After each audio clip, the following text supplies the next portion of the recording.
히브리서 8장 1절에서 5절까지 되겠습니다. 히브리서 8장 1절에서 5절까지 말씀 제가 봉독에 올립니다. 8장 1절 이제 하는 말의 중요한 것은 이러한 대제사장이 우리에게 있는 것이라. 그가 하늘에서 위엄의 보좌 우편에 앉으셨으니 성소와 참 장막에 부리는 자라. 이 장막은 주께서 베푸신 것이요 사람이 한 것이 아니니라. 대제사장마다 예물과 제사 드림을 위하여 세운 자니 이러므로 저도 무슨 들을 것이 있어야 할지니라. 예수께서 만일 땅에 계셨다면 제사장이 되지 아니하셨을 것이니 이는 율법을 쫓아 예물을 드리는 제사장이 있습니다. 저희가 섬기는 것은 하늘에 있는 것의 모형과 그림자라. 모세가 장막을 지으려 할 때에 지시하심을 얻음과 같으니 가라사대 산과 모든 것을 산에서 내게 보이던 본을 쫓아 지으라 하셨느니라. 아멘. 할렐루야. 반갑습니다. 많이 나오셨네요. 명절 잘 보내셨죠? 오늘도 우리 하나님께서 귀한 말씀을 주실 줄 믿습니다. 오늘 말씀은 히브리서 8장인데 우리가 5장, 6장, 7장 쭉 읽어왔죠. 8장까지 제사장에 대한 이야기입니다. 제사장에 대한 말씀이죠. 근데 땅에서는 제사장이라 그러면은 레위 지파 아론 자손들로 통해서 제사장 직분을 이어왔죠. 근데 멜기세덱 반차를 쫓아 영원한 대제사장 우리 예수님이라는 거예요. 그 땅에 있는 제사장과 영원한 하늘에 있는 제사장 우리 예수님과 이렇게 비교를 하는 말씀이죠. 비교.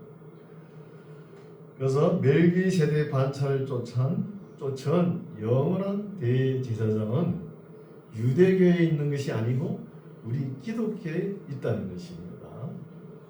8장 1절 이제 하는 말의 중요한 것은 이러한 대제사장이 멜기세덱 반차를 쫓은 대제사장이 죽지도 않고 변하지도 않고 바뀌지도 않고 흠도 없고 점도 없고 영원한 제사장이라는 거예요.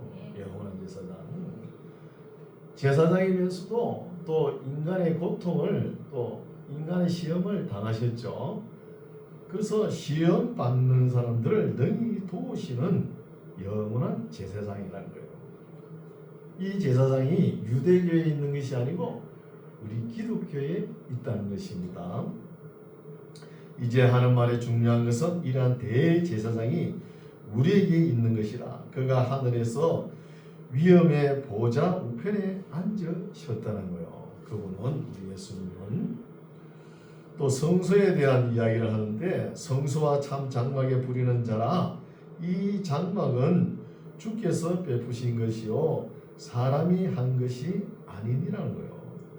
이 장막은 땅에 있는 유대교의 성전 같지 않고 하늘에 영원한 장막 되시는 분이 우리 예수님이라는 거예요. 대제사장이. 성소와 참 장막에 부리는 자라. 이 장막은 주께서 베푸신 것이요 사람이 한 것이 아니니라. 3절 대제사장마다 예물과 제사 드림을 위하여 세운 자니 이러므로 저도 예수님도 무슨 드릴 것이 있어야 할지니라. 예수께서 만일 땅에 계셨다면 제사장 되지 아니하셨을 것이라는 거예요. 왜 그러냐 하면 이는 율법을 쫓아 예물을 드리는 제사장이 있다는 것이죠. 이 사람들이 누구죠? 레위기 율법을 쫓아 하나님께 예물을 드리고 제사를 드리는 사람들, 제사장이 있으니까 우리 예수님께서는 이 땅에 계셨었으면 땅에서 제사장 직분을 하지 않았다는 것입니다. 5절 저희가 유대교를 이야기하죠. 유대교가 섬기는 저희가 섬기는 것은 레위 지파 그죠? 아론의 자손들로 섬기는 땅에 있는 것은 제사장 직분은 모형이라는 거예요. 모형과 그림자라는 거예요. 그 하늘에 있는 것이 실상이겠죠. 하늘에 있는 것이 땅의 것은 모형이라는 겁니다. 모형이고 그림자라. 모세가 장막을 지으라 할 때에 지시하심을 얻은과 같으니 가라사대 산과 모든 것을 산에서 너게 보이던 본을 쫓아 지어라 하셨다는 거예요. 신의 산에서 모세에게 좀 보여줬잖아요. 보여주고 이 모양으로 보여준 것은 실상이죠. 보여준 것을 본을 따가지고 땅에서 지은 것이죠. 성막을. 그래서 땅에서 지은 것은 모형과 그림자라는 것입니다. 6절 그러나 이제 그가 예수님이 더 아름다운 직분을 얻으셨으니 이는 더 좋은 약속으로 세우신 더 좋은 언약의 중보시라는 거예요. 언약에 비교하죠. 여기 더 아름다운, 더 좋은 세 번이나 언급하지 않습니까? 우리 히브리서가 뭐라고 그랬죠? 비교 종교론적 논문이라고 그랬잖아요. 유대교와 기독교를 비교하는 논문, 그렇죠? 그런 거 비교를 하는 거예요. 7절 저 첫 언약을 레위기 말씀을 쫓아 지키는 거, 이 율법을 지키는 언약이 부족함이 없었다면은 둘째 것을 요구할 일이 없었으려니와 저희를 허물하 여기렸을 때 주께서 가라사대 볼지어다 날이 이르리니 내가 이스라엘 집과 유다 집으로 새 언약을 세우리라는 거예요. 율법에 세운 첫 번째 언약은 흠이 있으니까 이제 새 언약을 세우리라. 이 말씀이 어디서 나오죠?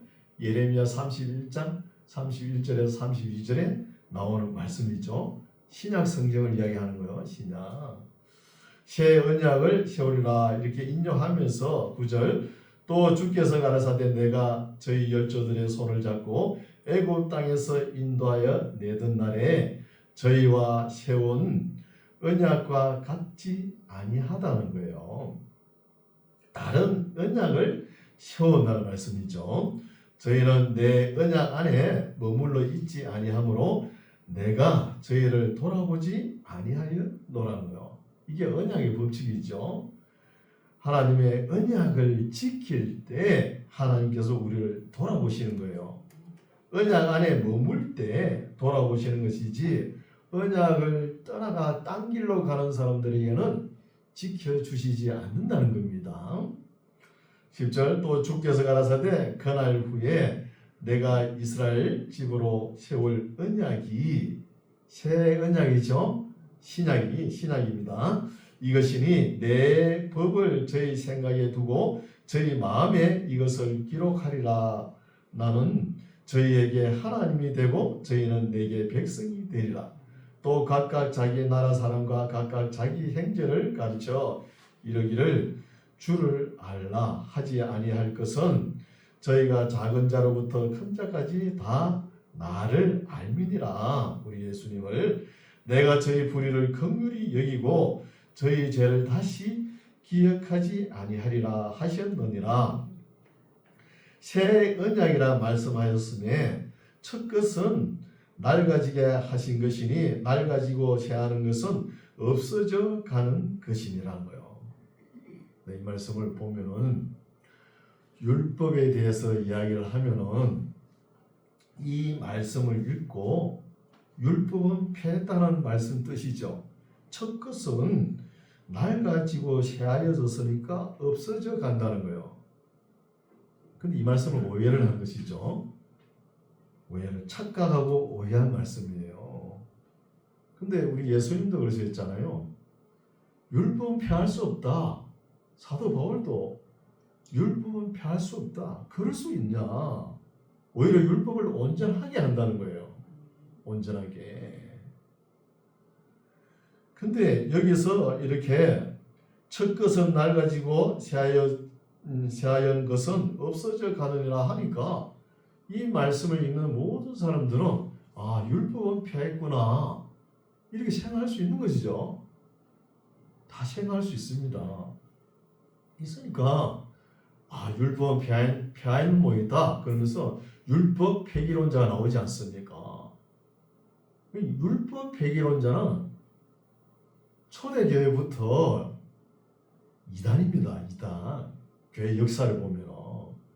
근데 이런 말씀을 신학조에서 딱 정리를 했어야 되는데 정리를 못하고 목회자들이 다 졸업하고 이래 하니까 목회를 하니까 이렇게 오해를 하는 거예요. 여기에서 첫 것은 낡아지고 새하얘져서 없어져 간다는 것은 율법 전체가 아니고 뭐냐 하면은 하나님께 드리는 제사법, 그죠? 또 제단법, 제물을 씻어 가지고 씻는 거 하고 또 제물을 누가 먹느냐 이런 문제라는 거예요. 제물은 제사장 가족들은 먹죠. 제사장에 딸이 있다 그러면은 딸이 시집을 가기 전에는 제물을 먹을 수 있어요. 그러나 시집 가면은 못 먹습니다. 시집 가지고 남편이 뭐 죽고 나서 친정으로 돌아왔다 그러면 또 먹을 수 있는 거예요. 근데 지금은 우리 예수님께서 단번에 십자가를 지시고 성소에 들어가셨잖아요. 그러니 이 제단법, 제물, 이 제사법은 지금 다 폐한 겁니다. 폐한 거예요. 아니 우리 예수님을 뭐 어떻게 먹고 마시고 그렇게 할 수 있나요? 폐한 거니까 우리가 예수님을 구세주로 영접하고 예수님을 믿고 우리가 성찬에 세례를 받고 성찬에 참여할 수 있잖아요. 이렇게 하면 되는 거예요. 그렇죠? 그러나 제사법은 제단법 제물 드리는 거 다 폐했지만 윤리와 도덕은 폐하지 않은 거예요. 오늘날 모든 정치도 그렇고 사회도 그렇고 보면 윤리 도덕은 찾아볼 수가 없죠. 애들부터 그러니까 진리가 있는 건지 도덕이 있는 건지 윤리가 있는 건지 세상이 미쳐 돌아가는 것 같아요. 안 그래요? 그런 느낌을 받죠. 정치인들부터 엉뚱한 소리 하니까 참 문제죠. 안타깝습니다. 그래서 새 언약이라는 말씀하셨으면 첫 것은 낡아지게 하신 것이니 낡아지고 새하는 것은 없어져 가는 것이니라. 9장입니다. 첫 언약은 구약의 말씀이죠.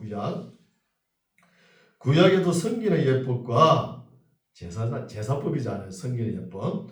세상에 속한 성소가 있는 것입니다. 성소는 보면은 이제 예배한 첫 장막이 있고 그 안에 등대와 상과 진설병이 있으니 이는 성소라 일컫고 또 둘째 휘장 뒤에 있는 장막을 지성소라 일컫나니 금황로와 사면을 금으로 싼 언약궤가 있고 그 안에 만나를 담은 금 항아리와 아론의 쌍난 지팡이와 언약의 비석들이 있고 그 위에 속죄성을 덮는 영광의 그룹 케루빔이죠. 천사들이 있으니 이것들에 관하여는 이제 낱낱이 말할 수 없노라는 거예요.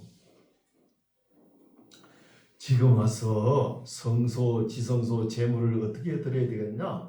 이런 말은 히브리서 기자가 이제 낱낱이 말할 필요가 없으니까 우리가 지금 와서 그런 성소에 들어갈 필요가 없으니까 그냥 넘어가자는 거예요. 지나가자는 것입니다. 그런데 오늘날 보면 어때요? 어떤 목사님은 이 히브리서를 안 읽어봤는가? 성막을 짓고 세미나를 하고 그러죠. 그거 왜 그래요, 그거? 성경을 안 읽어서 그런 거예요. 모르니까. 성막 그 세미나 하고 나서 그 들은 거 다 기억납니까? 나오면 다 잊어버리고, 아니, 성막 세미나 해가지고, 우리 신앙이 좀 좋아졌더라. 이런 사람이 있습니까? 없어요. 그래서 이제 하나님께 성소, 지성소 들어가고 제물을 바치는 거 이런 것은 낱낱이 말할 수 없으니까 넘어가자는 거예요. 히브리서 기자는 6절 이 모든 것을 이같이 예비하였으니 제사장들이 항상 첫 장막에 들어가 섬기는 예를 행하고 그랬죠. 성소에 들어가지고 7절 오직 둘째 장막은 지성소를 이야기하죠. 대제사장이 홀로 1년 1차 시에 유대 달력으로 7월 10일 대속죄일 날 대제사장이 한 번 딱 들어가죠. 지성소에는 들어가되 피 없이는 아니하나니 이 피는 자기와 백성의 허물을 위하여 드리는 것이라. 성령이 이로써 보이신 것은 첫 장막이 서 있을 동안에 성소에 들어가는 길이 아직 나타나지 아니한 것이라. 그렇기 때문에 이 장막은 현재까지 비유라는 겁니다. 비유니 이에 의지하여 드리는 예물과 제사가 섬기는 자로 그 양심상으로 온전케 할 수 없나니 이런 것은 먹고 마시는 것과 여러 가지 씻는 것과 함께 육체의 예법만 되어 개혁할 때까지 맡겨둔 것이란 거예요. 지성소를 만들고 또 성소를 만들고 제물을 드리는 것은 개혁할 때까지 참 장막 대신은 우리 예수님이 오실 때까지만 존재한다는 거예요. 오실 때까지만. 이해가십니까? 오시기 전까지는 제물을 바치고 그죠? 양을 잡고 소를 잡아 우리의 죄를 위해서 짐승이 대신 죽었잖아요. 이렇게 하는 것은 우리 예수님께서 오실 때까지 참 장막이 나타날 때까지 모형과 그림자에 불과하다는 겁니다. 11절 그리스도께서 장래 좋은 일에 대제사장으로 오사 손으로 짓지 아니한 곧 이 창조에 속하지 아니한 더 크고 온전한 장막으로 말미암아 오셨다는 것이죠. 여기도 비교하지요. 비교. 더 크고 온전한 장막. 그러니까 이 땅에 모세가 지은 성막, 장막도 있었고 또 스룹바벨이 지은 성전도 있었잖아요. 그래서 솔로몬 성전도 있었고 이 성전들은 행사이고 모형이고 그림자는 거예요. 그림자니까 우리 그리스도 예수님께서 그죠? 더 크고 온전한 장막으로 오셨다는 거예요. 이게 실상이라는 거예요. 실체. 12절 더 크고 온전한 장막으로 말미암아 12절 염소와 송아지 피로 아니하고 이제는 오직 자기 피로 예수님 자기 피로 영원한 속죄를 이루사 단번에 성소에 들어가셨느니라는 거예요. 이 말씀은 중요하죠. 단번에 성소에 들어가신 겁니다. 요걸 또 몰라가지고 이단이 나오잖아요. 여러분 제7일 안식일 예수 재림교 있죠. 이 안식교 있죠. 이런 사람들이 여기 우리 예수님께서 자기 피로 영원한 속죄를 이루사 단번에 성소에 들어가셨다는 말을 이해를 못하는가 봐요. 그러면서 1843년 3월 21일 날 예수님께서 오신다 그랬거든요. 안 왔거든요. 그러면서 또 어떻게 거짓말을 하냐? 날짜 계산이 잘못되었다는 거예요. 그러면서 1844년 10월 22일 나팔절 날 온다는 거예요. 나팔절 날 온다는 줄 알고 전부 다 나팔 들고 붕붕 불고 있는 거예요. 그럼 새벽에 오실라나? 그럼 안 오는 거예요. 그 다음날 아침 10월 23일 날 10시 돼도 안 오는 거예요. 그래서 전부 다 넋을 잃어가지고 이성이 마비되고 나팔 불면서 옥수수 밭을 가서 달려가니까 예수님께서 오신다는 거예요. 오셨는데 옆에 방으로 들어가더니 옆에 방으로 10월 22일까지는 죄를 지은 사람들을 성소로 옮기는 작업을 했다는 거예요. 그 10월 22일 이후에는 예수님의 옆에 방 어디냐? 지성소로 들어갔다는 거예요. 지성소로 들어가서 뭘 했나? 성소로 옮긴 죄 지은 사람들 다 죄를 사하고 또 이 땅에 남아있는 사람은 남아있고 휴거될 사람을 조사한다는 거예요. 조사. 그게 뭐예요? 하늘 지성소 조사 심판설이에요. 여기 안식교회 가장 중요한 교리입니다. 또 뭐예요? 안식일 지키는 거고 또 음식 가려 먹는 거, 이게 교리잖아요. 아니 여기 분명히 예수님께서 히브리서 기자는 말씀하셨잖아요. 자기 피로 영원한 속죄를 이루사 단번에 성소에 들어가신 거예요. 예수님께서 공생에 33년 사시면서 복음 전하고 들어가신 거예요. 들어가시는데 1844년에 들어갔어요. 지성소에. 이렇게 거짓말을 해도 성도들이 성경을 모르니까 그냥 쏘가 넘어가는 거예요. 쏘가 넘어가요. 거짓말을 10번 해도 모르니까, 100번 해도 모르니까 그냥 넘어가는 거예요. 참 안타깝죠, 그죠? 오직 자기 피로 영원한 속죄를 이루사 단번에 성소에 들어가셨습니다. 믿으시죠? 13절 염소와 항소의 피와 및 암송아지의 죄로 부정한 자에게 뿌려 그 육체를 정결케 하여 거룩케 하거든. 하물며 영원하신 성령으로 말미암아 흠없는 자기를 하나님께 드린 그리스도의 피가 어찌 너희 양심으로 죽은 행실에서 깨끗하게 하고 살아계신 하나님을 섬기게 못하겠다는 거예요. 염소와 송아지 피로도 정결케 하고 거룩게 하는데, 그죠? 그리스도의 피로, 그리스도의 피가 우리 마음에 뿌려졌다면은 살아계신 하나님을 섬기게 못하겠느냐는 거예요. 15절 이를 인하여 그는 예수님은 새 언약의 중본이, 이는 첫 언약 구약이죠. 첫 언약 구약에 범한 죄를 속하려고 죽으사 부르심을 입은 자로 하여금 영원한 기업의 약속을 얻게 하려 하심이니라. 유언한 자가 죽어야 효력이 발생하죠. 죽어야 되나니 유언은 그 사람이 죽은 후에야 경고한 적 유언한 자가 살아있을 때에는 언제든지 효력이 없느니라. 이러므로 첫 언약도 피 없이 세운 것이 아니니 모세가 율법대로 모든 계명을 온 백성에게 말한 후에 송아지와 염소의 피와 및 물과 붉은 양털과 우슬초를 취하여 그 책과 온 백성에게 뿌려 이르되 이는 하나님이 너희에게 명하신 언약의 피라 하고 또한 이와 같이 피로서 장막과 섬기는 일에 쓰는 모든 그릇에 뿌렸느니라. 뿌렸죠. 이렇게 해서 성소에 쓰는 기구들을 다 정결케 구별하지 않았습니까? 율법을 쫓아 거의 모든 물건이 피로서 정결케 되나니 피 흘림이 없은즉 사함이 없느니라고. 피를 쓴 나물에 묻혀가지고 제단에 뿌리는 거예요.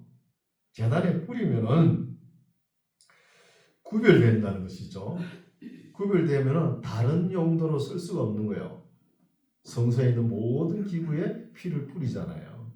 다른 용도에 쓸 수 없고 하나님께 예배 드린 데만 쓸 수 있다는 것이죠.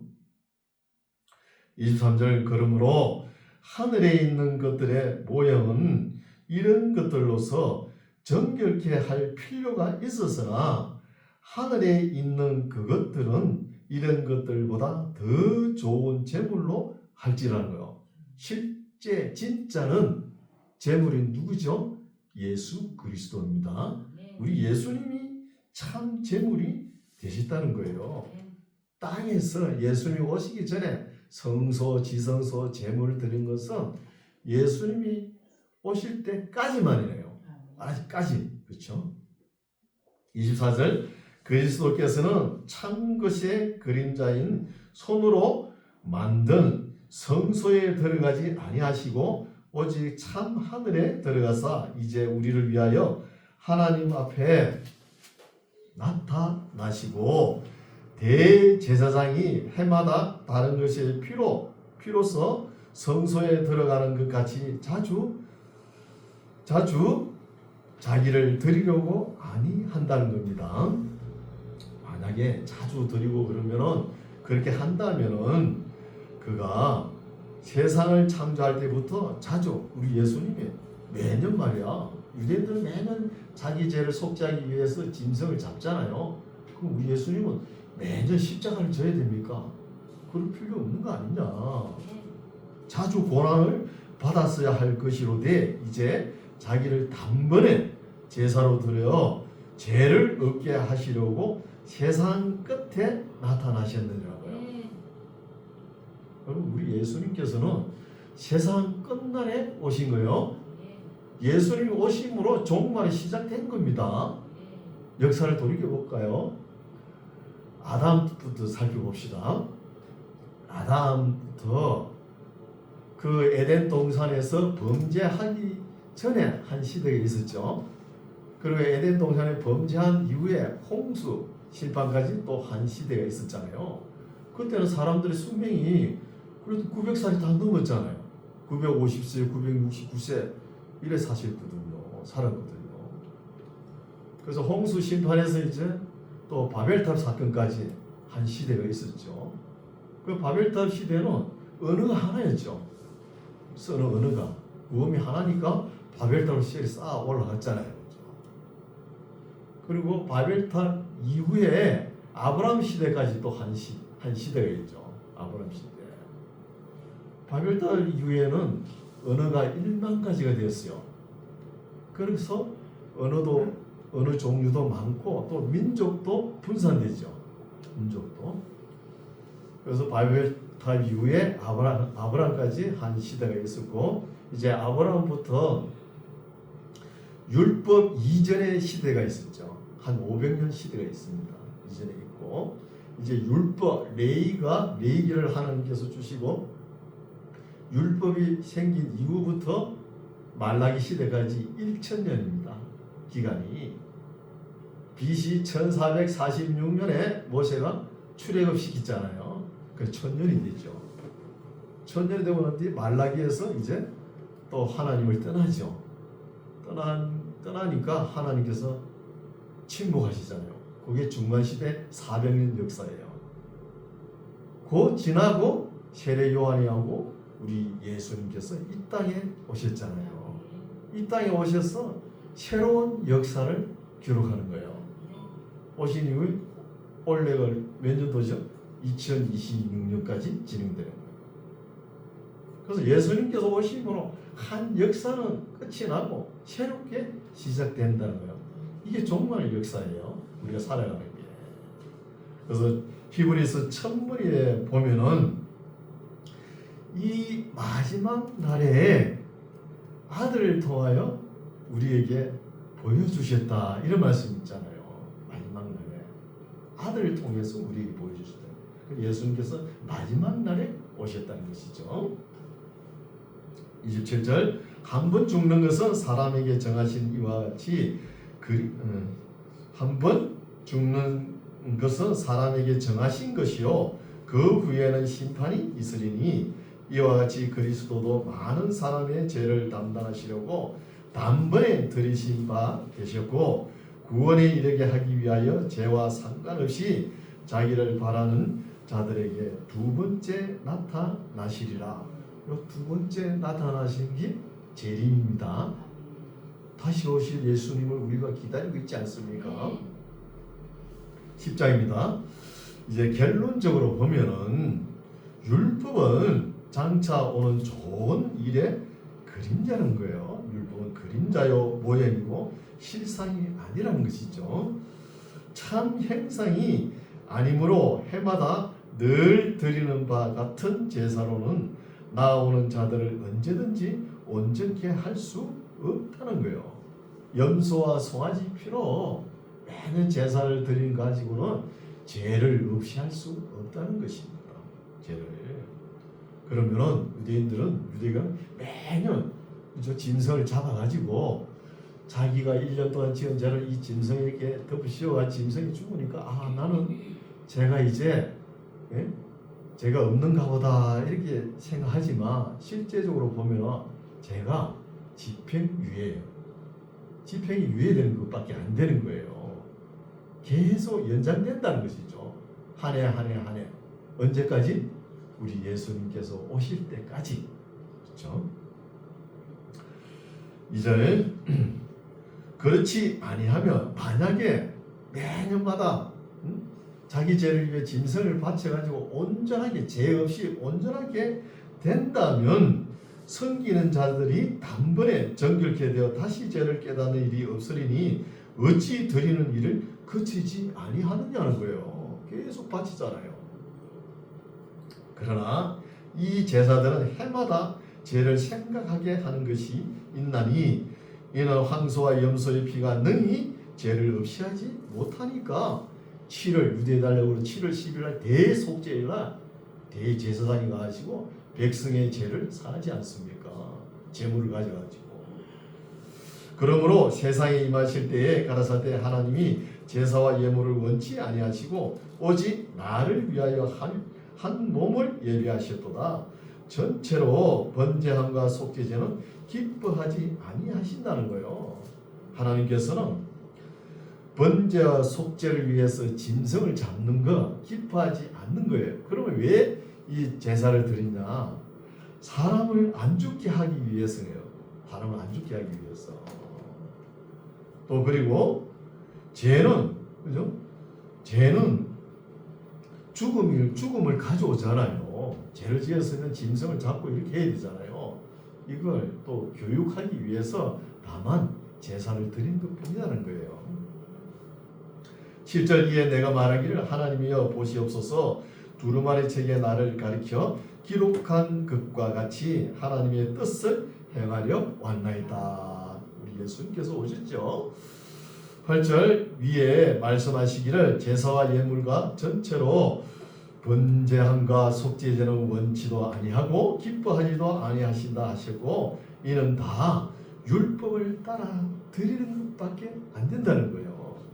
하나님께서 그 짐승 소나 양이 죽는 거 그거 안 죽으려고 뻐등뻐등 거리는 거 그거 하나님 기뻐하시겠습니까? 그거 기뻐하지 않는다는 겁니다. 9절 그 후에 말씀하시기를 보시옵소서 내가 하나님의 뜻을 행하러 왔나이다 하셨으니 그 첫 것을 폐하신다는 것이죠. 이 첫 것은 동물로 제사 드리는 것, 동물로 제물로 드리는 것. 이 첫 것을 폐하심은 둘째 것을 세우려 하심이라는 거예요. 둘째 것은 우리 예수님이 제물이시죠. 예수님이 제물이 된다는 거죠. 10절 이 뜻을 쫓아 예수 그리스도의 몸을 단번에 들이심으로 말미암아 우리가 거룩함을 얻었습니다. 단번에 예수님께서 십자가를 지심으로 인해서 거룩함을 얻었노라. 제사장마다 매일 서서 섬기며 자주 같은 제사를 드리되 이 제사는 언제든지 죄를 얻게 하지 못한다는 거예요. 두 번째 또 이야기했죠. 한 번 더 이야기했죠. 염소와 송아지 피로 매년 드린 제사로는 죄를 온전하게 치우지 못한다는 거예요. 없이 하지 못한다는 것입니다. 12절 오직 그리스도는 죄를 위하여 한 영원한 제사를 드리시고 하나님 우편에 앉으사 그 후에 자기 원수들로 자기 발등상이 되게 하실 때까지 기다리시나니 저가 예수님은 한 제물로 거룩하게 된 자들을 영원히 온전케 하셨느니라. 또한 성령이 우리에게 증가하시되 주께서 예레미야 31장 33절이죠. 주께서 가라사대 그날 후로는 저희와 세울 언약이 이것이라 하시고 내 법을 신약이죠. 내 법을 저희 마음에 두고 저희 생각에 기록하리라 하신 후에 또 저희 죄와 저희 불법을 내가 다시 기억지 아니하리라 하셨으니 이것을 사하셨은저 다시 죄를 위하여 제사 드릴 것이 없느니라. 다시는 우리가 제사 드릴 것이 없습니다. 없는 거예요. 그런데 유대교에서 기독교로 온 사람들은 어떤 마음을 가지고 있느냐 하면 7월 10일 대속죄일 날이 다가오면 고향에 있으면 그 우리들이 죄를 위해서 소를 잡고 양을 잡고 짐승을 잡느냐고 지금 바쁜데, 아니 기독교로 돌아와 보니까 7월 10일 날 대속죄일 날도 제사를 안 지내는 거예요. 제사를 안 지내니까 우리가 이렇게 있어가 되겠나? 이런 마음을 가지겠죠. 아니 고향 땅에는 친구들은 다 제사 지낸다고 그렇게 하면 우리 죄가 참 없어졌는가 보다 그렇게 생각할 수 있죠. 그렇게 생각하고 우리는 제사를 안 지내니까 우리 죄가 그냥 있는가 보다 야 그런 거예요. 그러면서 제사 때문에 불안해하는 거예요. 불안해하는 거예요. 그러나 염소와 송아지 피로는 죄를 없게 할 수 없습니다. 그러나 마지막 날에 우리 예수님께서 오셔서 단번에 십자가에서 우리 죄를 사하셨다는 거예요. 믿으시죠? 네. 사하셨기 때문에 다시는 죄를 위하여 드릴 것이 없습니다. 없는 거예요. 19절 그러므로 형제들아 우리가 예수의 피를 힘입어 성소에 들어갈 담력을 얻었다는 거예요. 예수님의 피로. 그 길은 들어가는 길은 우리를 위하여 휘장 가운데 열어놓으신 새롭고 산 길이라는 거. 생명의 길이라는 것이죠. 산 길이요 휘장은 그 저희 육체라는 거예요. 휘장은 육체를 상징한다는 것이죠. 또 하나님의 집 다스리는 큰 제사장이 계시며 우리가 마음의 뿌림을 받아 양심의 악을 깨닫고 몸을 맑은 물로 씻었으니 참 마음과 온전한 믿음으로 하나님께 나아가자는 거예요. 짐승을 잡아가지고 나아가지 말고 또 약속하신 이는 미쁘시니 신실하시니 우리가 믿는 도리의 소망을 움직이지 말고 굳게 잡아 서로 돌아보아 사랑과 선행을 격려하며 모이기를 패하는 어떤 사람들의 습관과 같이 하지 말고 지금 유대교에서 기독교로 온 사람들이 참 제사를 안 드려가지고 마음이 불안하죠. 그러면서 교회도 안 나오고 갈팡질팡 하는 거예요. 믿음이 있는 것도 아니고 이런 상황이죠. 그러면서 유대교로 다시 우리가 돌아가야 되나? 이거 그냥 있어야 되나? 이 갈등을 느끼는 상황이죠. 모이기를 피하는 어떤 사람들의 습관과 같이 하지 말고 오직 권하여 그날이 예수님의 재림하신 날이 가까움을 볼수록 더욱 그리하자는 거예요. 어떻게? 모이자는 겁니다. 다시 한 번 더 경고합니다. 26절 우리가 진리를 아는 지식을 받은 후 짐짓 죄를 범한 적 다시 속죄하는 죄가 없고 오직 무서운 마음으로 심판을 기다리는 것과 대적하는 자를 소멸할 맹렬한 불만 있으리라. 모세의 율법은 염소와 송아지 피로 맺은 언약이잖아. 맺은 언약. 모세의 법을 폐한 자도 두세 정인을 인하여 불쌍히 여김을 받지 못하고 죽었거든. 하물며 하나님의 아들을 밟고 자기를 거룩하게 한 언약의 피, 독생자 예수 그리스도의 피를 부정한 것으로 여기고 은혜의 성령을 욕되게 하는 자의 당연히 받을 행벌이 얼마나 더 중하겠느냐. 너희가 한번 생각해 보라는 거예요. 한번 생각해 보세요. 원수 갚는 것이 내게 있으니 내가 갚으리라 하시고 또 다시 주께서 그의 백성을 심판하리라 말씀하신 것을 우리가 아노니 살아계신 하나님의 손에 빠져 들어가는 것이 무서울진저 하면서 경고를 하시죠. 경고하죠. 32절 전날에는 유대교에 있다가 기독교로 처음 나온 날에 너희가 빛을 받은 후에 고난의 큰 싸움에 참은 것을 생각하라는 거예요. 생각하라. 유대교에서 기독교로 개종할 때 그 욕먹고 핍박을 얼마나 받았을까요? 유대교 믿는 사람들이 그랬을 거 아닙니까? 그걸 생각해 보라는 거예요.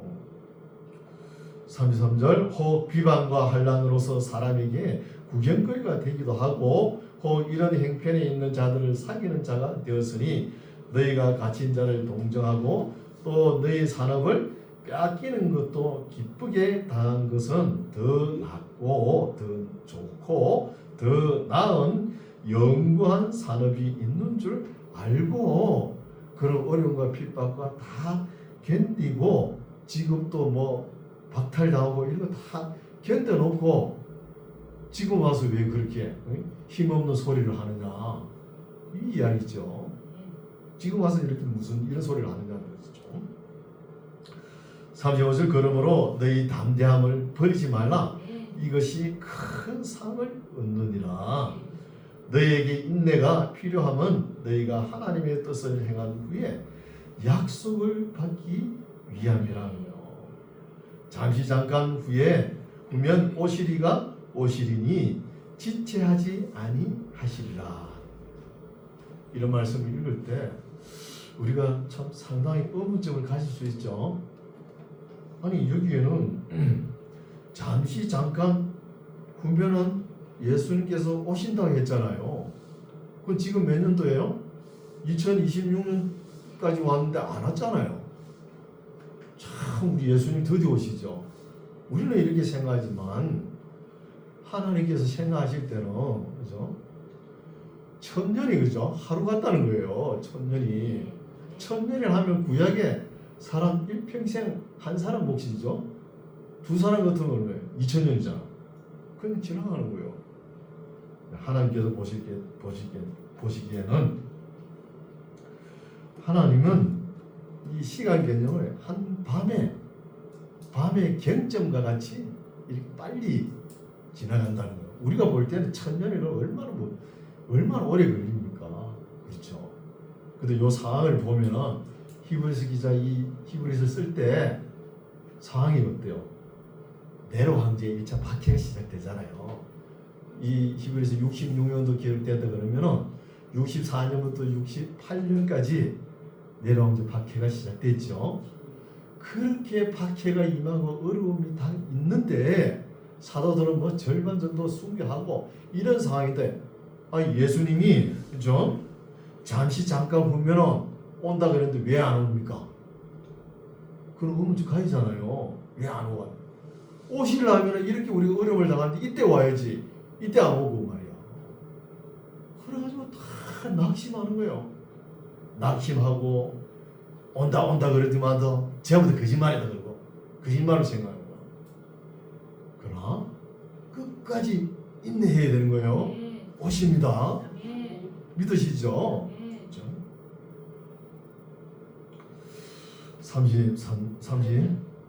38절 오직 나의 의인은 믿음으로 말미암아 살리라. 또한 뒤로 물러가면 내 마음이 저를 기뻐하지 아니하리라 하셨느니라. 우리는 뒤로 물러가 침륜에 빠진 자가 아니요 오직 영혼을 구원함에 이르는 믿음을 가진 자들아. 이런 믿음을 가지고 인내하십시오. 인내해야 되는 거예요. 인내해야 하나님의 약속을 우리가 받을 수 있는 것입니다. 그러나 이때 사람들은 참 낙심되죠.